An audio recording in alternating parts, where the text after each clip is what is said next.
Everyone, welcome back. So today we're going to talk about creating a safety plan. I think it's important that before we start looking at goals and before we learn some of the other things that we're going to learn in 2020, that we focus on making sure that we know how to be safe and to create a safety plan.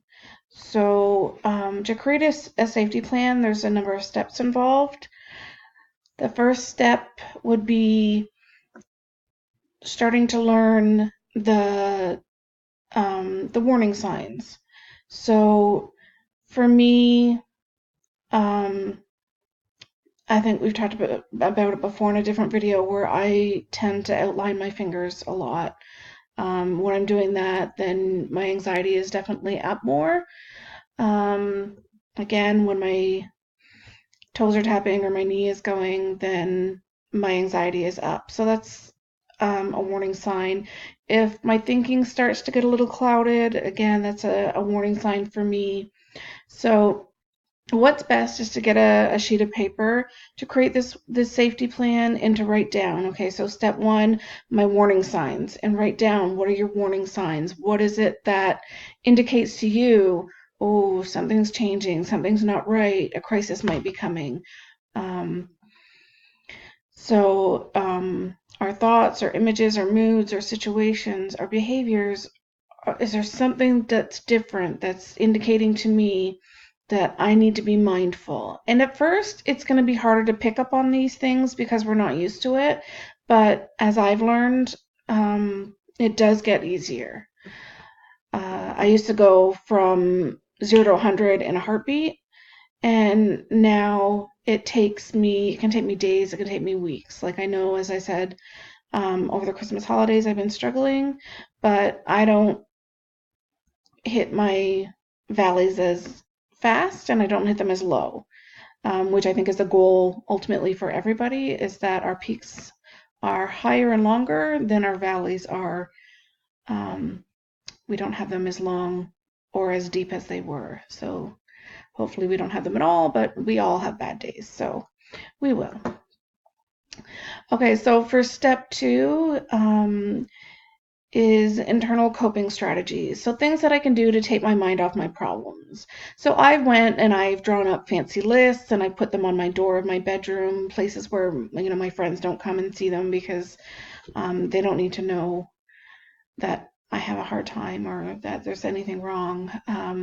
Strangely, I tend to be a very private person. I know this isn't a very private thing, but I do tend to be a very private person, and my closest friends know, but they don't even know to the extent of a lot of what happens in my life. I say kind of basic, I'm having a hard time, but they don't know to what extent. Pretty private that way. So a lot of people who are having a hard time and they call the crisis lines or they call somebody for help, the crisis line automatically says, oh, go take a warm bath. Well, somebody with trauma, warm baths are like a red flag. They're like, oh my God, how could you even suggest something like that? And people would get so mad at me when I'd be like, nope, can't do that. Nope, can't do that. When they make suggestions. But it's not that I'm trying to be difficult. It's that you're suggesting things that are triggers for me. Being wet and naked, having a bath, having a shower, not a good thing for me. I have triggers that are from baths or showers. I do shower every day. I like to be every other day, every day. I like to be clean. Um, but I have certain ways that I need to do that in order to feel comfortable and safe. And so purposely going and having a bath or a shower is not something I'm going to do. That's not going to calm me down. That's not going to make me feel better. And I think that that's not that different for other survivors who, um, if you've experienced abuse where your personal space has been compromised, you don't want to be in a place where you're taking your clothes off as a way of comforting yourself. So I do things like grounding exercises, or I call friends, or I color, or I'll play my Wii. I have a Wii Switch now, which I'm happy with. I got Mario Kart 8 Deluxe for Christmas, so I'm really happy. Thank you, dear. She's not here, but if she ever watches this, she'll know. And I have my Mario Party and all that stuff on it, so I can play my games or my Wheel of Fortune. Um, or I can, watch YouTube or play any of my games on my iPad. What else do I do? I don't even have to write them down now because I've gotten so good at it that I just like, oh, I'm having a hard time, go and do my usual. So yeah, those are some of the things that I do, but you have to make the list that works for you. So you can go and listen to my 3-minute meditation. That might help you. Listening to music is so therapeutic. Sometimes I'll just go and put in headphones, turn up the music, and listen to it. There was one summer a couple of years ago that Kesha's New Rainbow CD got me through. And I don't typically like Kesha, but I do like that particular CD. It talks about her trauma and her surviving all the stuff that she has and becoming a strong, independent woman. And that is what I like about that because, my life is in the past 20 or 30 years has been becoming a strong, independent woman. So I use that, and there's a lot of language in that. So if you're not big on language, I wouldn't recommend that one. But it's very powerful. So whatever music speaks to you, put in those headphones or, whatever. I would put in headphones because I live in an apartment building and I don't want to bother my neighbors. And just lay in my bed and listen to the music. And sometimes just having a good cry because crying is so cleansing and so good of a release that sometimes that's all you need. And, as trauma survivors, we have good reason to cry. We, went through some really harsh stuff. So, those coping strategies in step 2 are the list of things that you can make. As I said, I tend to make a list of things and put it by my door, make it all pretty, and, that in itself is therapeutic. It's just things that you can do to take your mind off your problems with or without contacting another person. So that's when you go to step 3, which is when you do contact another person.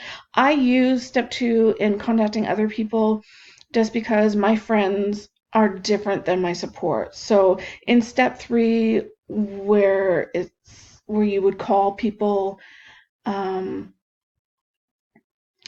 for help, I'm going to combine step 3 and 4 in this particular list, and 5 actually.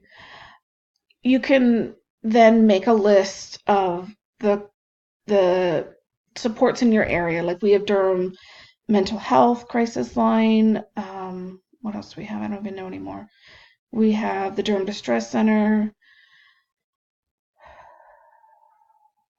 I don't even know anymore. But you need to find out what's in your neighborhood, in your area, and put that down. Make sure that you know that if it gets really bad, you can go to the ER. I have done a video on what it's like if you do need to go to the ER, so I can try to remember to link it so that you can watch what it's like. It's not as scary as I thought, and again, some hospitals are better than others. Ultimately, the next step would be making sure the environment is safe. So over the years, I've had to not allow certain things in my house.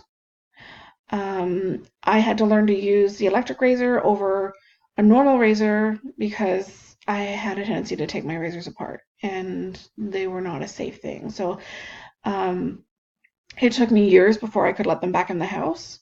Now I'm okay because I don't use them for negative reasons anymore, especially with my daughter who needs them. But I still, for the most part, prefer and just utilize the electric razors. But there's some things I don't allow in my house. If something breaks, I clean it up and get it out of my house as fast as I can. Not because I think I'm going to use them, but just if it's there, then your mind tends to wander in, it's an easy access. And if you see it, it stirs up it triggers you. It makes you think about it. And broken glass was a huge trigger for me. So clean that up, and I don't allow it in my house. So if there's certain things that are in your environment that are unsafe or that are triggering, get rid of them. They're not worth having around if they're going to be upsetting for you. Or put them away. If there's something you have to have in your house for whatever reason, if you don't live alone and they're not yours or whatever, then absolutely just put them away and make sure that you don't see them. Though my mind works that I know it's there even if it's hidden.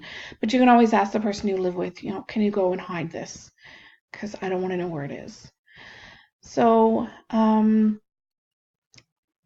your safety plan has to be unique for you. But the most important things, I'll go over them again, are knowing the warning signs, um, making a list of what you can do to take your mind off the problems, and then making sure that you know the list of people that you can call, including 911 or going to the emergency room if it gets to that point.